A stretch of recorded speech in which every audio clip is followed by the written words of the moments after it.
December 16th, 1944, 5:30 in the morning, the Ardennes Forest, Belgium. Snow fell in thick curtains through the pine trees, muffling sound, turning the world into shades of gray and white. American soldiers of the 99th and 106th Infantry Divisions huddled in their foxholes along an 80-mile front that headquarters had designated a quiet sector, a place where green troops could gain experience and exhausted veterans could rest. The men stamped their feet against the cold, their breath rising in frozen clouds. Some were writing letters home by the light of shielded candles. Others slept fitfully, wrapped in whatever blankets they had managed to scrounge.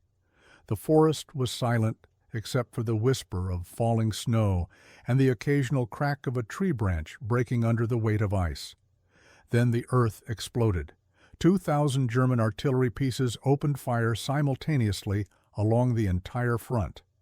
The barrage was the largest concentration of artillery the German army had assembled since the invasion of France in 1940. Shells screamed through the pre-dawn darkness, airburst rounds detonating above the trees in showers of white-hot shrapnel, high explosive rounds cratering the frozen ground, throwing dirt and snow and men into the air. The noise was beyond comprehension, a continuous thunder that seemed to come from the sky itself, that rattled teeth and turned thought into instinct. American soldiers pressed themselves into the bottoms of their foxholes, hands over their ears, mouths open to prevent their eardrums from rupturing, praying to survive the next second and the second after that. Behind the artillery barrage, 200,000 German soldiers and 1,000 tanks moved forward through the snow. Elite SS Panzer divisions, veteran Wehrmacht infantry, paratroopers, the cream of what remained of Hitler's army in the West, gathered for one final desperate gamble. They advanced in columns, their boots crunching through the snow, their tank engines growling in low gear, their faces set with grim determination. They were coming to split the Allied armies in two, to recapture the vital port of Antwerp, to force the Americans and British to negotiate peace so Germany could concentrate all its remaining strength against the Russians advancing from the east. They expected to slice through the American defenses like a knife through butter. They expected the Americans to break and run, as French soldiers had done in 1940, as so many armies had done when confronted by German military might. They were veterans of years of brutal warfare on the Eastern Front, survivors of battles that had consumed entire armies. They looked at the Americans with contempt, soft soldiers from a soft country playing at war while real warriors did the killing. They were catastrophically wrong. This was the Battle of the Bulge, the largest and bloodiest battle American forces fought in World War II. It would cost 19,000 American lives, wound another 47,000, and take thousands more as prisoners. It would rage for 6 weeks in the worst winter Europe had experienced in decades, and it would break the German army's back so completely that Germany would surrender less than 5 months later. The battle was Hitler's last throw of the dice, and when it failed, it took with it any remaining hope that Germany could avoid total defeat. To understand why the Germans launched this attack, why they believed they could succeed, one must understand how desperate Germany's situation had become by December 1944. 6 months earlier, on June 6, 1944, Allied forces had stormed the beaches of Normandy in the largest amphibious invasion in history. After weeks of brutal fighting in the hedgerows of northern France, American armored divisions had broken through German lines and raced across France. Paris was liberated on August 25th. By September, Allied forces were approaching Germany's western border. In the east, the Soviet Red Army had destroyed Germany's Army Group Center in Operation Bagration, killing or capturing 350,000 German soldiers. Soviet forces were now fighting in Poland, advancing inexorably toward Berlin. Germany was being crushed between two unstoppable forces. Its cities were burning under round-the-clock Allied bombing. Its economy was collapsing. Its oil supplies were nearly exhausted. The German army had lost 4.5 million men, killed, wounded, or captured since 1939. Most of its experienced officers and NCOs were dead or crippled. Its newest recruits were boys of 16 and men of 50, given a few weeks' training and thrown into combat against battle-hardened American, British, and Russian forces. Yet Hitler refused to accept the obvious. He could not admit that his 1,000-year Reich was dying after 12 years. He could not accept that Germany would suffer unconditional surrender, occupation, and division. So he conceived a plan so audacious it bordered on fantasy. Germany would launch a massive counteroffensive through the Ardennes forest, the same route German panzer divisions had used to conquer France in 1940. The attack would split the American and British armies, recapture Antwerp, and trap 4 Allied armies north of the breakthrough. Faced with such a catastrophic defeat, the Americans and British would negotiate peace. Germany could then transfer its remaining forces east to fight the Russians. The plan was delusional. Germany no longer had the fuel, the ammunition, the air support, or the trained manpower to achieve such an ambitious objective. But Hitler's generals dared not contradict him. Those who had opposed Hitler were dead, executed after the failed assassination attempt in July 1944. The survivors were yes-men or fanatics who told Hitler what he wanted to hear. So Germany gathered its last strategic reserves, stripped other sectors of troops and equipment, and prepared for an offensive that objective analysis would have revealed was doomed from the start. The Germans had certain advantages. They achieved complete tactical surprise. Allied intelligence had convinced itself that Germany was incapable of major offensive operations. The Ardennes forest, with its steep hills, narrow roads, and thick woods, seemed impassable to large armored formations. The Americans had positioned only 4 divisions along an 80-mile front, believing the Germans would never attack there. Weather forecasts predicted clouds and fog that would ground Allied aircraft, negating Allied air superiority. German forces outnumbered the Americans nearly 5-1 at the point of attack. But the German soldiers who advanced through the snow on December 16th were not the supermen who had conquered Europe in 1940. They were exhausted, malnourished, poorly equipped. Their tanks ran on synthetic fuel that damaged engines. Their trucks broke down constantly. Their artillery had only enough ammunition for the opening barrage and perhaps one more. They had no air support. The Luftwaffe was a shadow of its former self with few planes and fewer trained pilots. Most critically, they had only enough fuel to reach the Meuse River, about halfway to Antwerp. They were counting on capturing American fuel dumps to continue the advance. The entire offensive depended on everything going perfectly, on the Americans collapsing immediately, on German forces advancing rapidly enough to seize fuel before they ran dry. The Americans did not collapse. They bent, but they did not break.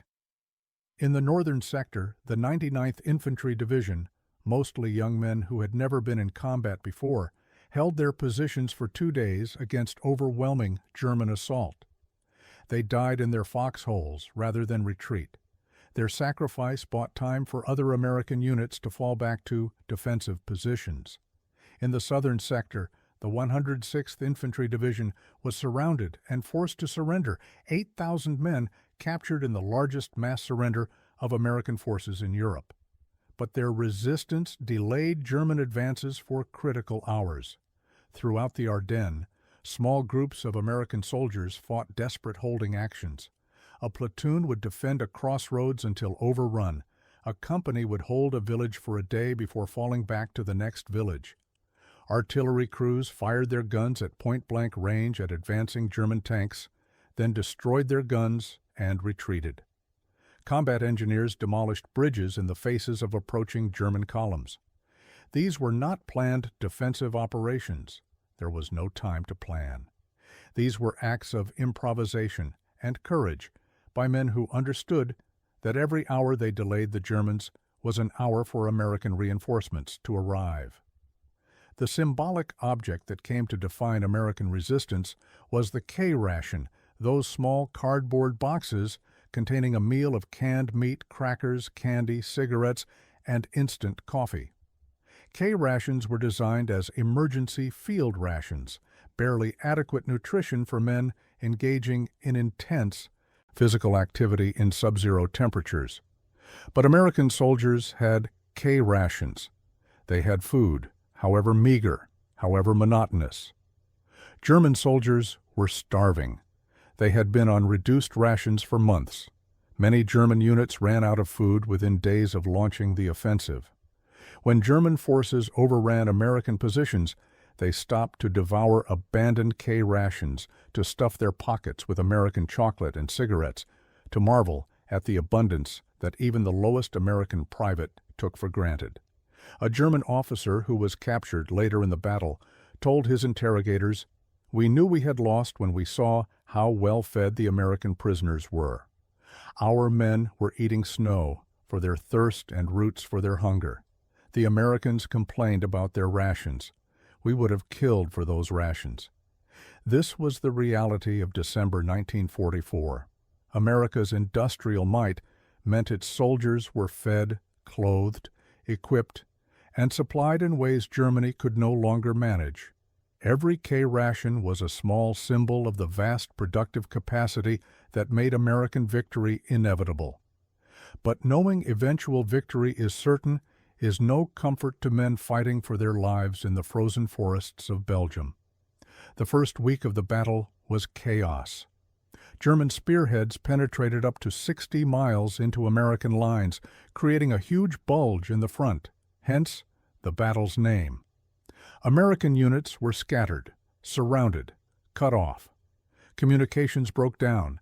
Commanders had no clear picture of where German forces were or where American forces were. Rumors spread of German soldiers wearing American uniforms and speaking perfect English.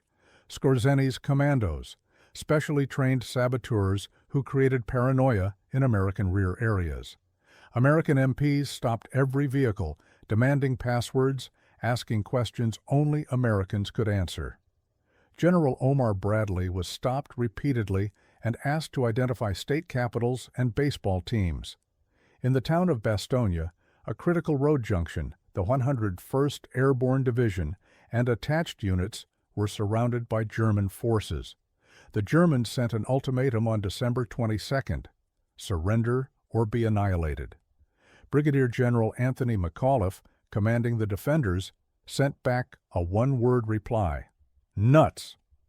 The 101st held Bastogne against repeated German assaults, fighting house to house, running low on ammunition and medical supplies, caring for thousands of wounded in makeshift aid stations. They held because surrendering was unthinkable, because American soldiers did not quit, because they trusted that Patton's Third Army was racing north to relieve them. George S. Patton performed one of the most remarkable military maneuvers of the war. When the German offensive began, Patton's Third Army was attacking to the south. Within 48 hours, Patton disengaged his forces, turned them 90 degrees north, and sent them charging through ice and snow toward Bastogne. Moving an entire army, 250,000 men, thousands of vehicles, all their supplies and equipment, changing their axis of advance by 90 degrees in the middle of winter, was a logistical achievement that demonstrated American organizational capability. Patton's forces covered 100 miles in 3 days and broke through to Bastogne on December 26th. The relief column brought food, ammunition, and medical supplies. More importantly, they brought proof that the Americans were not defeated, that help was coming, that holding on mattered. The weather cleared on December 23rd. The clouds that had protected the German advance dissipated, and the Allied air forces struck with devastating effect. Fighter bombers strafed German columns on the roads, catching them in open terrain with no cover. Heavy bombers pounded German rear areas, destroying fuel dumps and ammunition depots. Transport aircraft dropped supplies to surrounded American units. The Germans, who had counted on bad weather to neutralize Allied air power, found themselves defenseless against aerial attack. German soldiers learned to freeze when they heard aircraft engines, knowing that movement drew fire, that running was suicide. They watched their trucks explode, their tanks burn, their supply columns disintegrate. Without fuel, without ammunition, without food, the German offensive ground to a halt. By early January 1945, the Americans had contained the German penetration and begun pushing back. The bulge was compressed from both sides. German forces that had advanced deep into American lines now faced encirclement. Hitler, characteristically, refused to authorize withdrawal. German troops fought with suicidal determination to hold ground that was strategically worthless. They died in frozen forests and shattered villages for no purpose except to postpone inevitable defeat a few more days. The battle officially ended on January 25, 1945. The Germans had been pushed back to their starting positions. They had lost 100,000 men, killed, wounded, or captured. More importantly, they had lost 800 tanks and assault guns, equipment that could never be replaced. They had expended Germany's last fuel and ammunition reserves. The offensive that was supposed to split the Allies and change the course of the war had achieved nothing except to accelerate Germany's defeat. The Americans had suffered terribly: 19,000 killed, 47,000 wounded, 23,000 captured or missing. Entire units had been destroyed. The 106th Infantry Division effectively ceased to exist. Thousands of American soldiers suffered frostbite so severe they lost fingers, toes, or entire limbs. The survivors would carry physical and psychological scars for the rest of their lives. But they had held. Against a larger, more experienced enemy attacking at a time and place of its choosing, American forces had absorbed the blow, stabilized the line, and counterattacked. They proved that American soldiers could match German soldiers in combat, could endure hardship, could fight with the same stubborn courage that had made the Wehrmacht so formidable. This was the emotional transformation the battle created. Before the bulge, there was still a lingering sense among both Americans and Germans that German soldiers were somehow superior, better trained, more experienced, tougher. The Germans certainly believed this. They looked at American soldiers and saw soft boys from a soft country, soldiers who relied on material superiority rather than martial spirit. The Battle of the Bulge shattered this perception. The Germans threw their best remaining troops at the Americans in a surprise attack, and the Americans stopped them. Not through superior numbers or equipment. The Germans had superiority at the point of attack. The Americans stopped them through sheer grit, through refusing to give up, through fighting when every rational calculation said they should surrender or retreat. German soldiers who survived the Bulge knew the war was lost. They had seen American soldiers fight and knew they were facing equals. More demoralizing, they had seen American supplies and knew they were facing an enemy with effectively unlimited resources. One German tank commander interviewed after the war said, "After the Ardennes, we knew we were fighting not just the American army, but the American economy. We could destroy 10 American tanks, and 20 would replace them. We could kill 100 American soldiers, and 1,000 would take their place. They had everything: fuel, ammunition, food, warm clothes. We had nothing but the will to fight, and will is not enough when your men are freezing and starving." The American soldiers who fought in the Bulge returned to their units with a quiet confidence they had not possessed before. They knew they had faced the best the Germans could throw at them and had survived. They had fought in conditions that should have been unbearable: sub-zero temperatures, inadequate winter clothing, constant artillery fire against an enemy that outnumbered them, and they had won. They were no longer green troops wondering if they would measure up.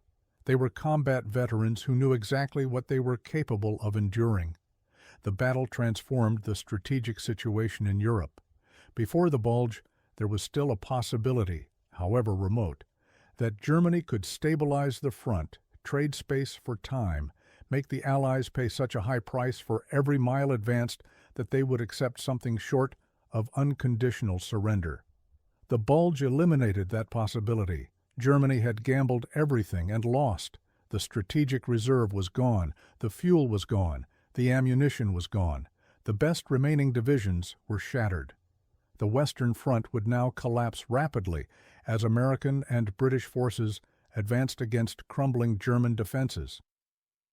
In early March 1945, American forces captured the Ludendorff Bridge at Remagen, the last standing bridge across the Rhine River. The Rhine was supposed to be an impenetrable barrier, giving Germany time to fortify the approach to Berlin. Instead, American forces poured across and fanned out into the German heartland. Patton's Third Army crossed the Rhine on March 22nd and raced toward Czechoslovakia. Montgomery's 21st Army Group crossed in the north and advanced toward Hamburg. Germany's western defenses collapsed in weeks. Cities surrendered without fighting. German soldiers deserted by the hundreds of thousands. The Wehrmacht, which had conquered most of Europe in 1940, disintegrated in 1945. On April 25, 1945, American and Soviet forces met at Torgau on the Elbe River. Germany was now cut in two. Hitler committed suicide in his bunker in Berlin on April 30th as Soviet forces fought through the ruins of the capital. Admiral Dönitz, Hitler's designated successor, attempted to negotiate partial surrender to the Western Allies while continuing to fight the Russians. Eisenhower refused. It would be unconditional surrender to all the Allies, or the war would continue. On May 7, 1945, Germany signed the Instrument of Unconditional Surrender at Eisenhower's headquarters in Reims, France. The war in Europe was over. The road from the Ardennes forest to final victory had taken less than 5 months. The Battle of the Bulge was the hinge on which that victory turned. It broke the German army's offensive capability, expended Germany's last reserves, and demonstrated conclusively that American soldiers were the equal of any army in the world. More than that, it revealed the fundamental difference between democratic and totalitarian societies in waging total war. Germany was a militarized society where martial values were celebrated, where military service was considered the highest calling, where war was glorified as the ultimate test of a nation's character. The German people had been indoctrinated with Nazi propaganda for 12 years, taught that they were racially superior, that conquest was their destiny, that death in battle was noble. The German army maintained discipline through fear. Deserters were shot, their families punished, their names erased. German soldiers fought because they had no choice, because surrender meant imprisonment or death, because Nazi ideology demanded total commitment. America was a commercial republic where business was celebrated, where military service was considered a temporary obligation, where peace was the normal condition and war an unfortunate interruption. American soldiers were civilians in uniform, volunteers or draftees who wanted to get the war over with and go home. They had not been raised to glorify war. Most had never fired a weapon before entering the army. They came from a society that valued individual freedom and material comfort, not martial discipline and stoic sacrifice. Yet when the test came in the frozen forests of the Ardennes, the Americans proved stronger, not because they were better warriors in some abstract sense, but because they were fighting for something real. They were fighting to preserve a society where people were free to pursue happiness, to build businesses, to raise families in peace. They were fighting against an ideology that glorified war, that murdered millions in death camps, that would enslave all of Europe if not stopped. This was not abstract. Every American soldier knew what he was fighting for because he came from it, from a world of freedom and abundance, however imperfect, that was worth preserving. The K rations they carried symbolized this difference. In Germany, food had been rationed since the war began. German civilians were hungry. German soldiers were starving. The Nazi state demanded sacrifice from its people, while providing nothing in return except the promise of eventual victory that became less credible with each defeat. In America, rationing was mild and temporary. American civilians had full employment and rising wages. American factories produced so much that the nation could feed and equip not just its own military, but supply the British and Russians as well. The K ration, that small cardboard box that American soldiers complained about, represented a system that could mobilize resources on a scale Germany could not match. German propaganda had mocked American materialism, had claimed that Americans were soft because they valued comfort over heroism, that American soldiers would not fight when faced with real hardship. The Battle of the Bulge proved the propaganda wrong. American soldiers endured hardship as terrible as any German soldiers faced.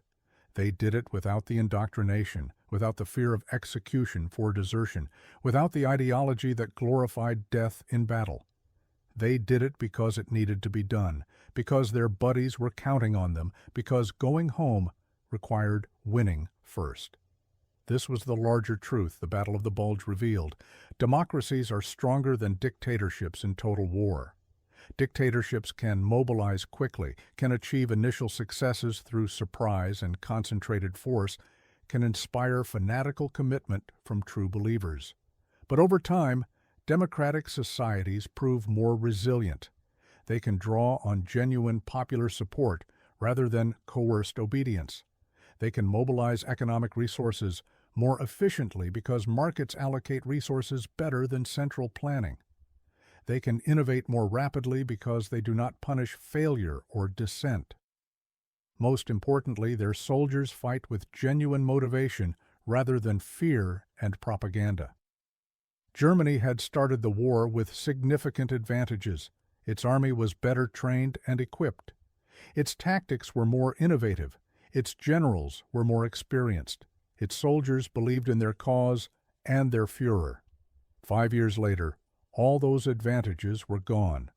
The German army was broken, its tactics obsolete against Allied material superiority, its generals dead or discredited, its soldiers fighting without hope. The American army had overcome its initial disadvantages through industrial capacity, tactical flexibility, and the determination of men who knew what they were fighting for. The veterans of the Bulge returned home after Germany surrendered. They took off their uniforms, put away their K rations, and rejoined civilian society. Most did not speak much about what they had experienced. How could they explain to people who had not been there what it was like to huddle in a frozen foxhole while German artillery screamed overhead? How could they describe watching friends die, killing enemy soldiers who looked like teenage boys, seeing villages reduced to rubble? They carried those memories in silence, waking sometimes in the night with hearts pounding, hearing phantom artillery, seeing snow falling through pine trees. But they also carried quiet pride. They had faced the test and not broken. They had fought the German army at its most desperate and defeated it. They had proven that American democracy could produce soldiers as tough, as brave, as determined as any totalitarian state. They had helped save the world from Nazi tyranny. That achievement spoke for itself. The K ration boxes were thrown away or became collector's items in museums. The foxholes in the Ardennes forest filled in and disappeared, reclaimed by nature. The snow that had been stained red with blood melted and became spring rain. The forest grew back. Villages were rebuilt. The physical evidence of the battle faded, but the consequences endured. Germany's defeat in the Battle of the Bulge made victory in Europe inevitable and swift. The German army never recovered. Within 5 months, Nazi Germany ceased to exist, replaced by Allied occupation zones that would eventually become Democratic West Germany and Communist East Germany. The Americans who fought in the Bulge came home to a nation that would emerge from the war as a superpower, the leader of the free world, the guarantor of a peace that would last longer than any in European history. The battle proved that when pushed to extremes, when faced with an existential threat, democratic societies could produce soldiers who matched or exceeded the fanatical commitment of totalitarian armies. Not through indoctrination or fear, but through genuine belief in the principles they defended. Not through glorification of war, but through determination to win so they could return to peace. Not through worship of the state, but through loyalty to each other and commitment to values larger than themselves. On cemetery hills throughout Belgium and Luxembourg, white crosses and stars of David mark the graves of Americans who died in the Battle of the Bulge. 19,000 of them, young men from every state in the Union, from farms and cities, from privileged backgrounds and poverty, united only by their willingness to fight and die to preserve freedom. They died in snow and mud, far from home, fighting an enemy that had invaded countries that were nothing but names to most of them. They died so that totalitarianism would not triumph, so that democracy would survive, so that the world their children and grandchildren inherited would be free. Their sacrifice was not in vain. Nazi Germany was destroyed. Democratic government was restored to Western Europe. The peace they won, however imperfect, lasted. The values they fought for, freedom, human dignity, government by consent, spread across the world in the decades after their victory. The Battle of the Bulge was one of thousands of battles in the deadliest war in human history. But it was the battle that broke the German army's back, that made victory certain, that demonstrated beyond question that free men fighting for freedom were stronger than slaves fighting for tyranny. The sound of those German artillery pieces firing at 5:30 on the morning of December 16, 1944, was meant to be the sound of American defeat. Instead, it became the sound of Germany's last gasp. The Americans who endured that barrage, who fought through the snow and cold and constant combat, who held when every rational calculation said they should run, those Americans turned the tide in Europe. They did it not with speeches or propaganda, but with quiet determination. They did it not because they loved war, but because they wanted to go home and could not go home until the job was finished. They did it with weapons and equipment and food supplied by American industry, but ultimately they did it with something no factory could produce: the stubborn courage of free men who refused to quit. In the end, that made all the difference.